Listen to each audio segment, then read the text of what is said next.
have a lot of discussion around this issue of decolonization in universities and at the university level, and thinking it through from an equity and diversity perspective. We've given a lot of thought in the preparation of this event to what these words mean when you're thinking about public policy programming, what these words actually mean for substantive and academic discussion beyond the administrative check marks, if you will, that EDI often conjures. So we're delighted to have with us today a couple of people who are extremely well placed to bring forward this discussion with us.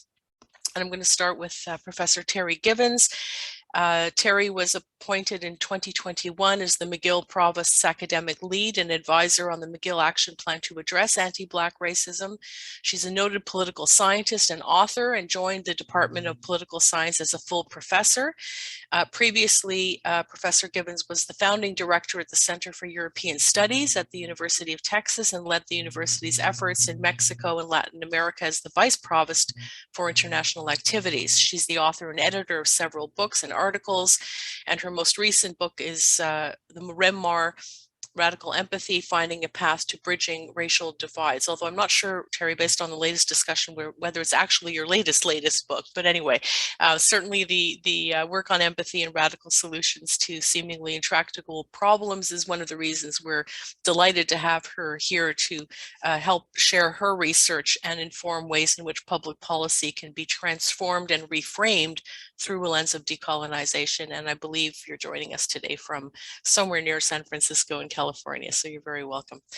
Tshepo Madlingozi is here with us today from Johannesburg, South Africa. He's the Associate Professor and Director of the Center for Applied Legal Studies at Wits University, holds a master's degrees in both law and sociology, and received his Ph.D. from the University of London. He's a research associate at the Chair of Critical Studies in Higher Education at Nelson Mandela University, and the co-editor of the South African Journal on Human Rights. He's widely published and deeply engaged in a large range of civil society organizations, and it's his very work on critical thinking about constitutional structures. And Professor Madeleine Gozi, with that, I have to say it's very nice to have a fellow lawyer in the room. It can get a bit lonely in public policy work with all these political scientists and economists. So you're particularly welcome. Legal theory and the role of civil society that drew us to his work, and we're just delighted to have you with us, Professor Madeleine Gozi, today. So I'm just going to briefly run through the run of show today. Warm welcome to everybody who's online with us. Very grateful that you've joined us, and a little shout out to the director of the Max Bell School of Public Policy, Chris Rager, who I see is on the line with us today. So we're going to be going through a brief 5 to 7 minute overview of the presentations of each one of our guests, after which there are going to be questions which are going to be led by Max Bell student Monet Mafasira, who's with us today. And after that, in conversation with Dr. Givens, led by Professor Welsh. And then after that, we're going to have questions from participants. We have a lot to do in a short time, so I'm going to get right to it and start with Dr. Madeleine Gozi for his short introductory comment. Please go ahead. Thank you so much. It's a big honor for me to be here, and thank you to the organizers for organizing this event. We only have about, sorry, can you hear me? Can you still hear me? Yeah. We've only have about 5 minutes for introductory remarks, so I won't waste any more time with the thank yous. But just to say, as I was introduced, I come from South Africa, which is one of 3 countries in Africa without a name, right? It's just called South Africa. Now, it's important that I say this because South Africa is a historically settler colonial society. Now, the question of public policy in historically settler colonial societies, such as South Africa, Canada, and other Latin American countries, has to take the historical specificity of settler colonialism into account. The failure to do this has led to a approach of public policy and constitutionalism, which is based on mimicking policies and approaches from the West. Now, in the global imagination, South Africa is a poster child of peaceful transition and reconciliation, and on the other hand, a country which is known to have the best constitution in the world.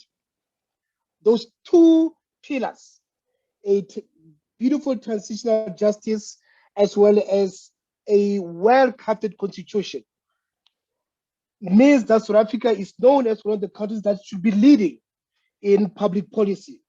However, if you look at the statistics, South Africa, number one, is the most unequal country in the world, with a Gini coefficient of 0.67, the most unequal country in the world, 40% of the population living below the poverty line, 40% of the population going to bed hungry every night, an unemployment rate of about 40%, and 70% of the youth unemployed, gender-based violence, which is one of the highest in the world, one of the highest, rates of gender-based violence, whether it's financial abuse, whether it's physical abuse or sexual abuse, some of the highest in the world. So how can we understand this contradiction or this paradox between, on the one hand, a very good constitution, on the other hand, the reality that Black people in South Africa continue to subsist in the zone of non-being, to use Frantz Fanon's terms, right? They still live in the ghetto with poor access to healthcare, as well as electricity, water, and other basic services. This is because in historically settler colonial societies, public policy cannot help but be approached from a decolonial perspective. In South Africa, our public policy is based on an approach that was adopted in 1994, an approach of democratization and integration. Democratization and integration. You move from apartheid to democracy, and you seek to integrate historical victims of colonialism into a settler-created society.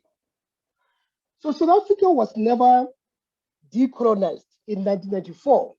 It was simply democratized, and Black people were assimilated into an existing society.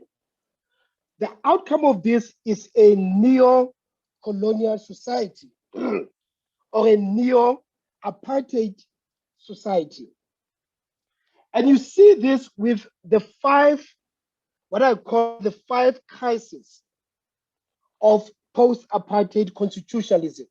The 5 crises of post-apartheid constitutionalism. The first crisis is that Black people in South Africa are still invisibilized and still, as I said, live in the zone of non-being. They continue to be on the underside of the new South Africa.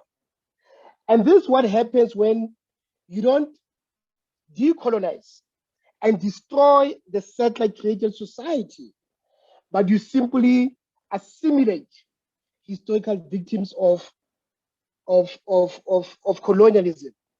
The result is that you move from settler domination to settler hegemony, from settler domination to settler hegemony.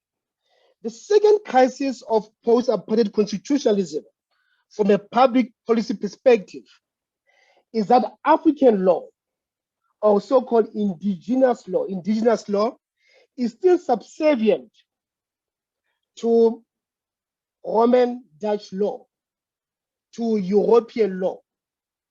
So despite the fact that the Constitution promises equality in the legal systems, African law continues to be subservient to European law. And this is an index of the fact that African ways of being in the world continue to be subservient. The third crisis of constitutionalism that you see in South Africa and in most historically settler colonial countries is that African kingdoms, African sovereignties continue to be subjugated to the colonial state. You will know that South Africa was created in 1910, created by British colonialists and Dutch colonialists, and that in 1994, the settler colonial state was never deconstituted. It was simply transformed. So African kingdoms continue to be subservient. The fourth constitutional crisis is the fact that Black people who live in the rural areas or who live in African kingdoms do not have a sense of full belonging to the new South Africa. They continue to be treated as subjects compared to citizens who live in the urban areas. So there's a split, a bifurcation between citizens and subjects. And then lastly, in South Africa, the settler-native relations continue. The settler-native relations continue. How so? 80% of the land has not been redistributed. 80% of the land. That means that the settler, the one who dispossesses, and the one who has been dispossessed, the native, that relation continue. So from a public policy perspective, South Africa is a typical neo-apartheid society. And I hope in our discussion, we can talk and debate about what do we mean by decolonization in this specific context. Thank you. Thank you very much. And thank you for your discussion about this idea of bifurcations and binaries when doing these kinds of public policy analysis. We're hoping Professor Madeleine Gozi to come back to that topic later on in the discussion in particular. So thanks for raising that. Dr. Gibbons, over to you. Thank you so much. And thank you for that wonderful presentation. And it raised so many thoughts for me. As was mentioned, my book, it just came out in paperback, Radical Empathy. The last chapter talks about restorative justice, but let me just give folks a brief understanding of what radical empathy is and why I wrote this book. As I looked back on my career, I realized, and also my personal life, I realized that structural discrimination was something that was still deeply impacting particularly African Americans. And as we see the ongoing struggle for equality and social justice, including the Black Lives Matter movement, we see that we're still struggling to get to a point where we can move beyond it. And I do believe that part of the issue is the structures, right? And so actually I have to mention, the second book, which I feel complements Radical Empathy, is The Roots of Racism, because part of the problem in the United States is that we tend to be very ahistorical, and even the field of political science tends to be very ahistorical. And so when we're studying public policy, we can see, okay, there's this different outcomes for African Americans and whites and so on. But what we don't do is go back and look historically, why do these structures exist? And so I was really struck when I went to South Africa to see the beginnings of the Constitution that says that they do recognize the injustices of the past and honor those who suffered for justice and freedom in their land. And we talk somewhat about the history in the United States, but I learned so much when I was working on both of my most recent books in terms of trying to understand how basically what happened, through the slave trade and so on is still reverberating through our society. And so one of the things that's really interesting is if you go back to the end of the Civil War, there was the Reconstruction, and there actually was some forms of Reconstruction that basically allowed for Blacks to start to get education, to start to become part of the political processes, and so on. And so there was a time, a very brief time period when there was some attempt at what you might call, restorative justice, but that ended relatively quickly. And we had the implementation of Jim Crow. The prison system was basically designed to put Blacks back into servitude. Excuse me. And then and we failed to recognize that basically we have a system of laws that allow for the perpetuation of structural discrimination. And so, we think, oh, well, we've made progress, we have the civil rights movement, but we've never had a process of truth and justice that acknowledges and actually we're in the process with the pushback against critical race theory, which I'll give a call out to our friends from the legal side. That was basically developed by legal scholars, and this pushback is yet another step in the process of trying to take away history and leave our children and our students blind to why things are the way they are today. And so when I was working on my book Radical Empathy, each chapter has things you can do.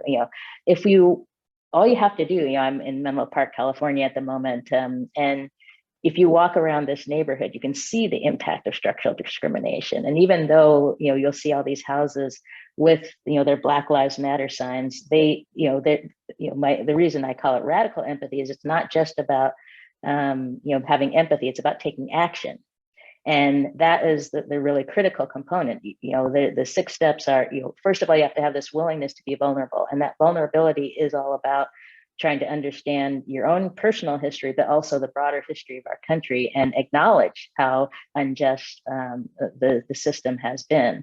And then, being open to the experiences of others and, being grounded in who you are. And that being grounded in who you are requires vulnerability, because you have to understand that some of us, and I admit, I've been able to have access to privilege in various ways, but there are still ways that we are still dealing with health inequalities and things like that. So and then taking action, creating change is really the critical components, and we have to practice empathy. But I was really inspired by my experience of visiting South Africa, and if we want to talk about that more later, we can. But really trying to understand how we can get to a point of restorative justice that really, there's talk about reparations and so on, but I think reparations can take many forms. And, I think the first step is that process of, for me, decolonizing my own discipline of political science. That's why in The Roots of Racism, my latest book, I talk about the fact that political science as a discipline has been very ahistorical, does not understand its own beginnings. We don't teach how political science started out as a discipline, which was, in the midst of the eugenics and scientific racism era. And so even our own discipline is embedded in these colonial structures. And so I really connect, what we do in political science with the longer history of going back to the slave trade, the connections, and I still believe that there are strong transatlantic connections in terms of the way we deal with race, the way we deal, with, there's still this colonial and neo-colonial mentality that drives a lot of the policies in everything from immigration policy to, just our day-to-day, health policy, welfare policies, et cetera. And so if we don't put that lens on what we're doing and understand how much of what we, the policies that we have developed to this day are impacted by structural discrimination and, basically a neo-colonial mentality, then we can't move forward. That's why I feel like both in the U.S. and in Canada, we're stuck in these situations where, well, we're trying, we can't seem to make any progress, and it's because we, as scientists and as researchers, we need to understand that we have to look at this as a long-standing historical project that has basically maintained white supremacy. So, but I do believe that there are processes that we can put in place that can start us working towards everything from decolonizing our curriculum, and part of it is what I'm doing at McGill is bringing more people who look like me and look like our students into the classroom and into those spaces, because this research is not going to get done if we aren't there. So I'll stop there. Thanks very much to both of you for those important reflections. And Terri, I'm very struck by your connection between historicity and empathy and context, and the importance of being deeply contextual about one's approaches to solving intractable problems, and understanding what happens when you rip them out of their roots and where they come from, without being able to then apply them properly to the context that you're in. And I think that idea resonates really importantly with Dr. Madeleine Gozi's work, to whom we're going to circle back now. So we've have a couple of questions that are centered on both of these scholars' respective areas of work. And the first section is going to be led by Mune Mavusira, who's going to be in conversation with Dr. Madeleine Gozi. And Mune, if I can hand it over to you. Thank you, Professor Eliadis. Professor Tshepo, it's really such a pleasure to have you on today. I've been following your work for quite some time now, and I really do appreciate you taking the time to kind of come and sort of, challenge us a little bit more on what decolonization is really about, especially in sort of, these times where social media is starting to define what decolonization means. Hashtags. So I think you touched on this in your earlier on remarks, in which you start to talk about sort of the binary that exists in South Africa. And I know that you talk about this in an article which you wrote, The Social Justice in a Time of Neo-Apartheid Constitutionalism. And you talk about this anti-Black bifurcated social structure that exists. I'm just wondering if maybe you can go a little bit into detail and just unpack the policy implications of, this bifurcation of state, especially as it relates to the contemporary social unrest and xenophobia that we now see in South Africa. Well, thank you for that question, and thank you for your kind words.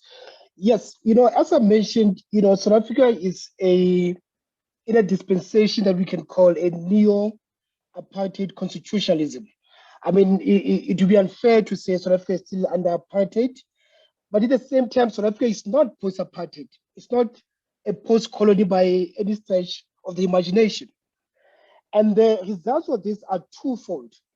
The first implication is that there's a transmutation, as I said, from settler domination to settler hegemony, which means that, the constitutional rearrangements that happened in 1994 have made white people richer than Black people. So white people lead in all sectors of society.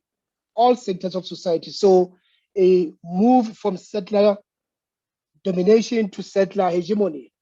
But the second, implication of this is the assimilation of the Black elite in a historically white world.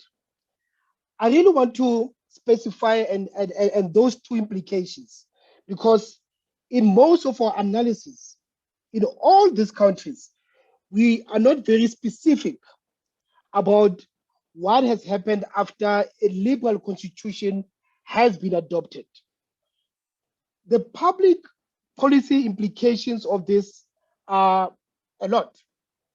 The first is that, on paper, South Africa has got one of the best, some of the best policies in the world. On paper, best policies in the world. But in reality, those policies have not made a difference. If anything, Black people are getting poorer and poorer and poorer. So from a decolonial perspective, what you need to do is to have a constitution that is bifocal in the sense that it looks back and says, what happened in this country? Now, in South Africa, we are not honest. If you look at our constitution, for example, the word apartheid and the word colonialism do not appear in the entire constitution. In the entire text of the constitution, the word apartheid and colonialism do not appear. So you're not very clear what this constitution seeks to undo. It simply says conflict of the past, as if there was, an equality on, of conflict, which was not the case. But it must also be forward-looking, a constitution. Forward-looking in a sense that it must seek to deconstitute the colonial state, number one. Number two, it must seek to create a post-segregationist society, a post-apartheid society. And you can only do that if you adopt public policies that are rooted in reparation, restitution, and restitution. Not, policies that simply talk about equality and liberalism, right? So that is a public policy implication of having this binary society. It doesn't mean that, you must focus all your public policy, measures on historical victims of apartheid. No, but you start with them and you acknowledge what has happened and you focus, as I said, on reparation and restitution. Thank you. Thank you for those insights on that conversation. I think it really insights in terms of how we can think about this bifurcation that exists in South Africa. We do know that South Africa has somewhat a very active civil society and frequent protests, and many would sort of regard that as something that's positive, right? Because it's some sort of active movement towards trying to re-envision what the state should look like. I just wanted to know, can you maybe give us some insights to some of the actors, whether they're political actors, NGOs that are trying to sort of deconstruct that neo-apartheid constitutionalism, which you've discussed quite extensively now? Yeah, so the majority of civil society in South Africa accepts the constitution. They accept liberal democracy. And what they simply want to do is to argue for better implementation of the constitution. And they agitate for policies that will lead to a more liberal society. And that's what we've been doing since 1994. As you said, South Africa is a very vibrant democracy, a lot of civil society organizations. But if your starting point is to accept liberal democracy and to accept this constitution, which is not rooted in reparation and restitution, what you are simply doing is to demand more assimilation, but you don't really deconstitute and deconstruct South Africa. However, you've got other actors who are not in civil society, who we might say are in political society. These are actors that reject the constitution, they reject liberal democracy, and they reject the settlement that was reached in 1994. And they argue for radical redistribution of the economy. They argue for redistribution of epistemological, cultural, and political power, right? And these actors that I said, as I said, they're in political society. Every time they protest, they get shot at, they get arrested, and sometimes they get killed. You know, every week you will hear about a social movement leader who has been killed because they do not play the game that people like myself, you know, play, which is to go to court, you know, to go to parliament, to go to newspapers and so forth. Their tactics are extra institutional, and therefore they try to push for a more Ubuntu-based society, a society based on empathy, as Professor Givens was saying. And as I said, you know, when we talk about civil society in South Africa, we should understand those two. The majority of us are in civil society, and we are arguing for better implementation of the Constitution. And we have been doing so since 1994. And we have won a lot of cases, but the situation is getting worse. That's because South Africa is built on a rotten foundation in 1994. And unless your approach is radical, is decolonial, you're not going to change the lives of the majority.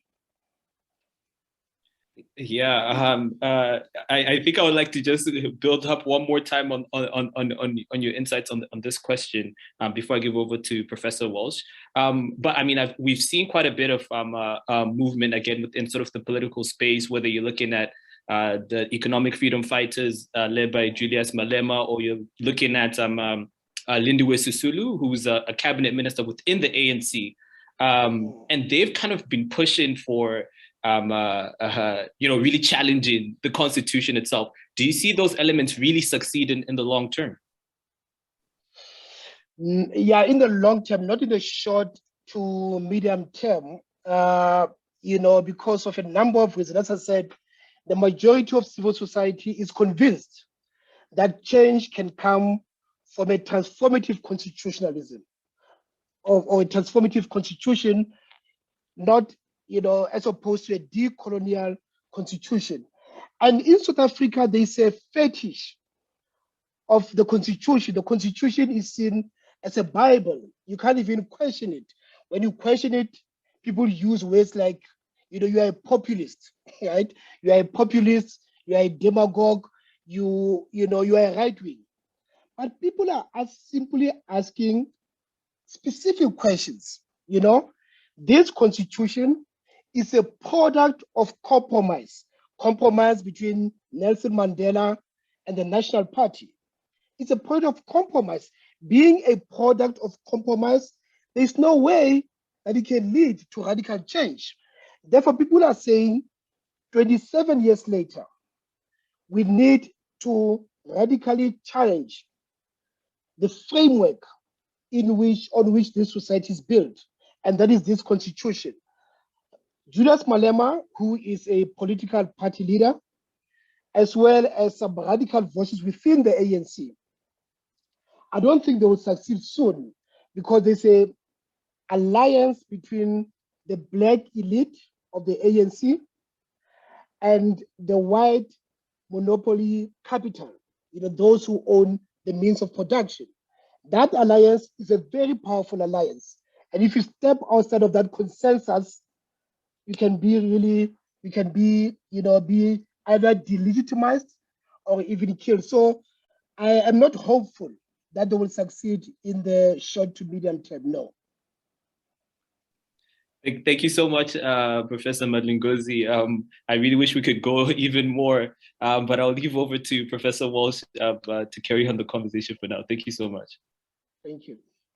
Yes, thanks so much, Monet. And actually, I wanted to start by bringing Terri in on this question of South Africa, because she does look at it intensively in her book and spent time in South Africa. And so it's interesting listening to, you know, the previous discussion talking about the, you know, the dashed hopes of South Africa, but you talk about it as a case of restorative justice that fascinates you, that you think we can learn from. And I guess I would like to begin, Terri, by asking you, what are the concrete lessons you would take from it in terms of giving effect to the idea of restorative justice in law and policy? Well, despite the fact that there's obviously still issues in South Africa, I do think that, there's ideals that we can turn to. And one of them, which, I see was problematic in the US, is that we don't have this sense of history, right? And so you can't have restorative justice without understanding the impact of history. And so as was discussed, much of what is talked about in the context of restorative justice in South Africa is still very much aspirational. But I do think that there, I also look at some of the processes that happened in Germany, and also some efforts at restorative justice in places in Canada and the US and so on. So I think one of the things I think is still a forward-moving project. Is not just a look. What I have in the book Radical Empathy is more of a snapshot in time, and since then, we've seen even more shifts towards a more even more ahistorical perspective, or even looking at history in a very distorted way. And so, as they were discussing things like the judiciary, it used to be that in the US, the judiciary was a means of, tearing down unjust laws and so on. But unfortunately, there's been a political capture of the judiciary, which means that it's not as effective a source of trying to change laws. And so that's why I really focus in on the individual. That I do believe this is a bottom up process that starts with people of goodwill as individuals trying to understand this history and taking personal responsibility for a push towards restorative justice. And so that can be done at the local level. That can be done in a neighborhood. It can be done in a variety of ways. And so I think that approach of restorative justice is something that can be taken on by municipalities, and I think we are seeing that happen. There are a few municipalities, and I'm not going to remember which ones they are, but have even discussed reparations and ways of implementing reparations. And there are processes that are happening to address the past, and we have a lot of authors who are trying to dig into this in a way that helps us to understand that we can't escape that this history of discrimination without, first of all, acknowledging it, but also dismantling it.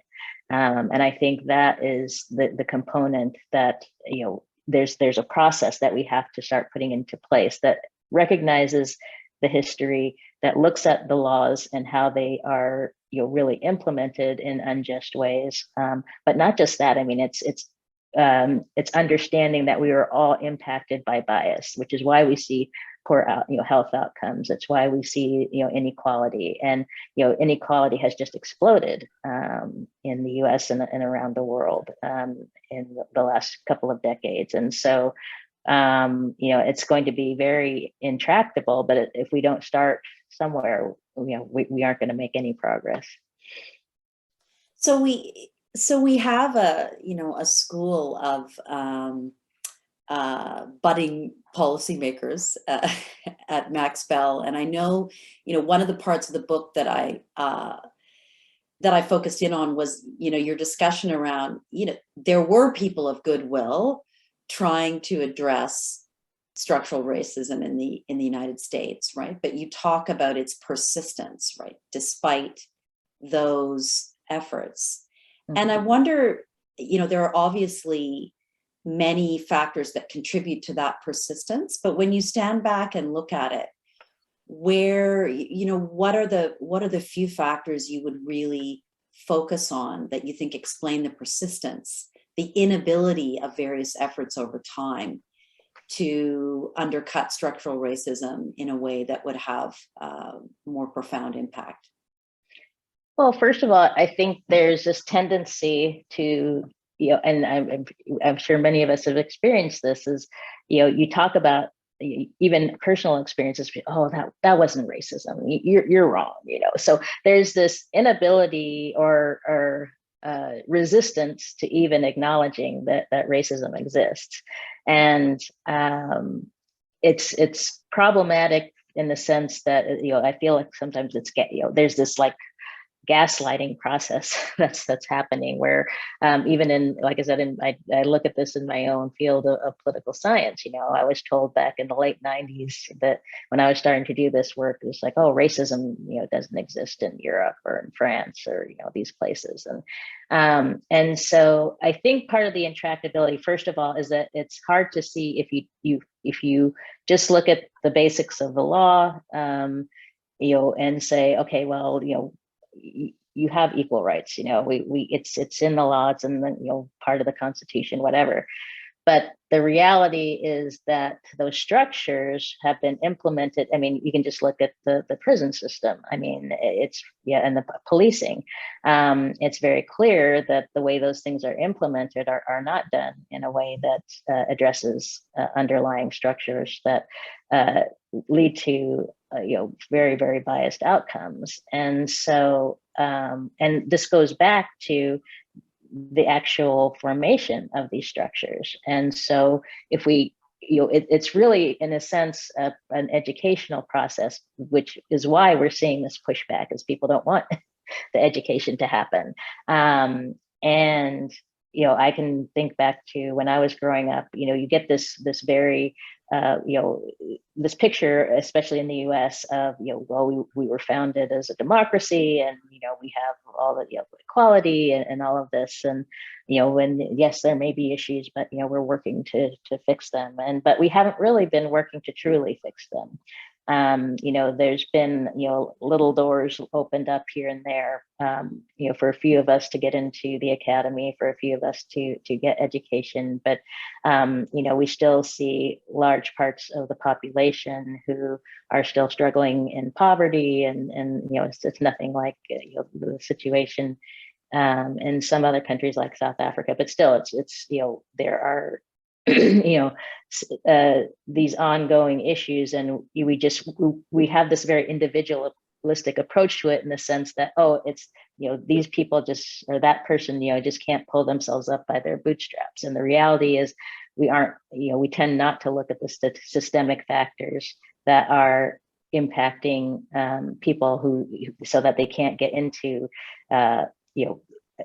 from the very beginning, from birth. And I talk about that as well. The poor, it doesn't matter how wealthy or educated you are as a Black woman, you're just going to have worse maternal and fetal health outcomes than a white person. So I really believe it takes rethinking the structures themselves that is going to lead to change. Thanks so much. But it's also from the book, I pick up, it's also, I mean, I would describe it might not be the right word, Terri, it's a disposition or a posture of individuals, right? When you talk about radical empathy, and I'm thinking, as you're speaking, of the implications for how we teach the context for public policy within a public policy school, but we're also trying to teach our students a certain disposition, a kind of critical thinking, a kind of creativity. And it's and here I want to pick up on this idea of radical empathy, which you nicely started to outline for us. But if you can think maybe concretely, I don't want to put you on the spot to have like the example, but how would an approach that encompassed radical empathy change the way we designed public policy, or the way we thought about implementing public policy? Where do you think we could see differences from the approach we have now? Well, first of all, it takes the people who are crafting the policies need to be able to put them, I talk about radical empathy of putting yourself in somebody else's shoes, but it's really opening our eyes and saying, what are looking at how people are directly impacted and acknowledging, that there are, these differences going on. And so in terms of, crafting public policy, in a sense, it means being intentional. And I use the word intentional a lot when I am in these discussions, because it's easy, it's basically the easiest thing is to maintain the status quo. And I hear this all the time. This is the way we've always done things. Well, if you're saying it to yourself, this is the way we've always done things, then that means you need to change it, because the way we're doing things is not getting us the outcomes we want. Well, actually, I shouldn't say that, because for some people, they are getting the outcomes they want, but it's not the outcomes that are for the betterment of our broader society. And so, first of all, public policy has to go one more step beyond just saying, oh, we're going to do things that aren't biased. We have to be that's why I think this discussion about reparations is important, because we have to go the extra step and say, we are not only going to do this so it doesn't hurt these people, we're actually going to do something to restore these people's access to the things that will help them become whole. And so it's really being intentional and saying, okay, we can have this policy, but what can we do to actually improve the lives of those who've been negatively impacted for all these years? And so it's that extra step that has to be taken. That, I'm reminded of the situation with the farm relief. So there's a lawsuit against saying that from farmers who don't want extra benefits to go to Black farmers. Well, this is it's a form of restorative justice, right? It's saying Black farmers have not gotten access to in a way that they've been discriminated against in getting farm relief for hundreds of years. And, we have a small attempt to try and, do something that's somewhat restorative. And then you get a lawsuit saying, oh, the white farmers are being discriminated against, which is crazy. You have to look at the history and see that, Black farmers haven't had, the number of Black farmers has just, been declining, and they haven't gotten access to the relief funds, and the emergency funds and all these different things. And so that's the kind of thing, actually being intentional and saying, no, we are going to give, this extra amount to these Black farmers because they haven't had access to it in the past. And so it's the same thing we do, when we, for example, focusing on bringing, we're not going to get new Black faculty into McGill if we aren't intentional and say we are going to go out and hire Black faculty. I get frustrated with a lot of projects around like this that go out and say, oh, we're just going to have diversity. Well, if you aren't intentional and specific and say what you want, then you're not going to get the outcome that you want. Thanks so much. I know I'm not the only one that has questions, so I'm sure there's questions also from people who are online. I'm going to turn it back to Pearl to try to filter through some of those. It's really nice to talk to you, Terri, and to have you describe more what you're doing at McGill, as well as in the book. Mm-hmm.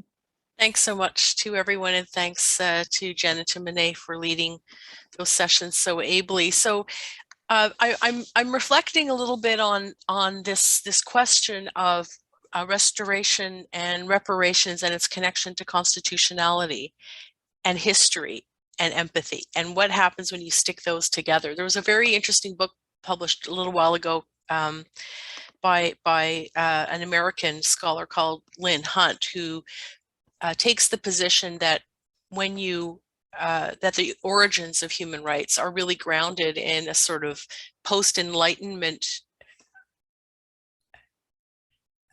promulgation of ideas and literature and shared experience that have in turn created the foundations of what we call liberal democracies, and part of what Tshepo was talking about, how you come at that critically. And one of the things that struck me listening to both of you was how deficient a human rights framework is when it's looking at that empathy and that history only from the shared experiences and consciousness of one group.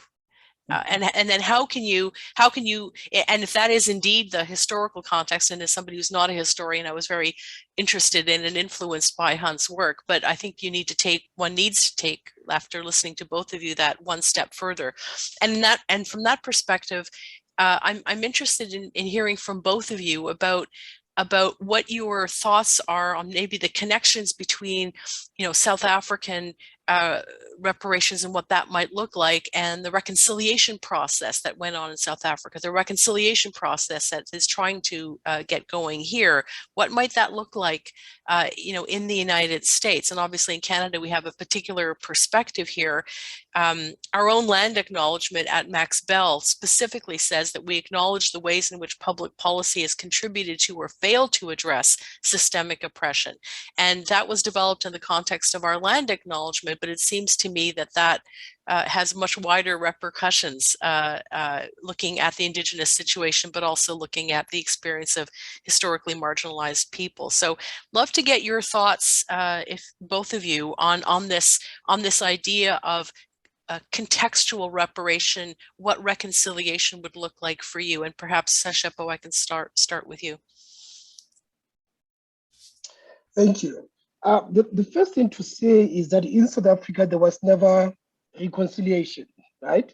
There was a process of elite reconciliation between the ANC of Mandela and the National Party. The idea that the Truth and Reconciliation Commission led to truth and reconciliation is simply not true. That did not happen in South Africa. What happened was that victims of apartheid were used to facilitate a process of elite reintegration. So that's the first thing to say. So I always caution people against using the South African example. There can't be a reconciliation process without reparation. In South Africa, there was never any reparation. That's why 80% of the land has not been restituted. That's why the economy is still, with white people and so forth. But also there was no deep acknowledgement from white people that they are beneficiaries of colonialism and apartheid. The focus was on individual victims and the apartheid state. You can't have a new society where the beneficiaries of colonialism don't also come out and say, we benefited and we want to contribute materially to change, right? So that's the connection between Canada and South Africa. I see the same thing in South Africa and in Canada, where the focus is on reparation from the state. Well, that's fine, the state can pay compensation and so forth. But what about beneficiaries of colonialism and genocide, right? So for me, that question is very, very important. There can't be any new society. We can't talk about empathy and Ubuntu unless there is societal reconciliation, not individual reconciliation. Thank you. Right, and I'll go ahead and jump in because I that's exactly why I wrote my book, is because radical empathy, because we need that societal acknowledgement and understanding, and so I think, I think back to, of course, the era of Reconstruction and, the idea of 40 acres and a mule, which of course was never actually implemented. And yet, it's funny because we create these mythologies around, well, we had the Civil War and we had Reconstruction, and, then we have, people kind of overlook the Jim Crow era, and, we had the Civil Rights Movement. And so, we've had this process, but the reality is that, we haven't had a true, process of, basically reparations. And so you have the persistence and ongoing struggle that tries to, basically say that, oh, we're past all of that. And so now you just need to, do your, if you work hard, you'll get, you'll be able to succeed. And so I guess what I'm trying to do through radical empathy is get people to, and actually not just that, but the roots of racism is to get people to see the direct connection between what happened in the 15th and 16th century and what we see in terms of outcomes today. And so that's where I think, you know, we can definitely agree is that, you know, there has been this, you know, basically intentional overlooking of the longstanding implementation of structures that have perpetuated, you know, what we see today in terms of, I mean, and just the, you know, I think we have to connect it to this explosion in inequality as well, and that it's, you know, and that, you know, the system is still being constructed in a way that only a few are benefiting from, you know, economic growth and so on. But anyway, I'll leave it there for now. Thanks very much to both of you for that. We only have a couple of minutes left, so maybe 1 minute from you both on the following question. We've talked a lot about the importance of understanding history and reconciliation as part of the way of creating a more stable foundation, one that isn't rotten. Tshepo, if I could borrow your language from before. But what do you think we need to be careful of in that process of allowing the history to potentially overtake the future? Are there any warning signs for us? Is there anything you think we should be careful of? Perhaps 1 minute each. Tshepo, over to you. Yeah, that's why I always say to my students, you know, what comes after decoloniality and decolonization? Your horizon of emancipation of a new society cannot be decoloniality. It has to be from an African cosmology, Ubuntu, humaneness. How do you build a humane society? And you build a humane society by doing 3 things. 1, individuals need to decolonize themselves, acknowledge that they have internalized racism, ableism, homophobia, or that they are actually sexist and racist. So the decolonization of the self, you know, is the first, you know, point of call. And if you have decolonized yourself, number 2, you're not stuck in history. You are thinking about the future. How do we build a future? How do we talk about, you know, political, you know, contestation that is not based on shaming other people, you know, political contestation that is not based on being stuck in history. And then thirdly, of course, you know, as I said, we need to take the lived experiences of the marginalized, you know, seriously. And if you talk to those people, they're not stuck in the past. They're talking about what they need today so that they can be, you know, part of the society. So for me, those 3 things are very, very important. Yes, and I'm sitting here shaking my head vigorously because I agree 100%. And that's, you know, exactly what I was trying to get at in writing my book. But also I would add that the danger is in complacency. It's in, you know, okay, I've done the work and now I'm, you know, and this has been the problem all along, right? Is that we have the civil rights movement. Okay, we've done the work. Okay, we can move forward. But we haven't envisioned, and I agree with what you're saying. We haven't envisioned what does our society look like. That's why we haven't had the imagination enough to say, what do we really want for the future of our society? And so I take that on as something that I will be discussing more with my own students. You know, how do we, you know, okay, so we acknowledge, we recognize, we look at the history, but what are the steps that the actual real steps? How are we intentional in trying to move past it? And so that's where we have to take action, create change, and build trust. That seems to me to be a fantastic place to end this session. I'd like to thank you both very much for being here with us. I'd like to thank Jennifer and Monet for leading the discussions, the comms teams for getting this event on the map, much appreciated. The EDI committee that put this whole event together, much appreciated. The strong leadership from Black students in the preparation of this event. I'd like to bring that to the fore and make sure that's underscored as we talk about this. And just to close on this note that I think public policy is very much about the future, and it is very much about thinking what works and how you make it work. And I think what you have both done is help to give us a map that is not only focused on terrible aspects of the past, but that can help to build an empathetic and strong and a future with solidarity. So I'd like to thank you very much for being with us on what's very snowy and cold morning here. A shout out to the Max Bell students, past and current, who are with us today, and thanks very much to everyone for joining us. Have a good day. Thank you. All right, bye-bye, everybody. Blessings. Take good care. Bye-bye.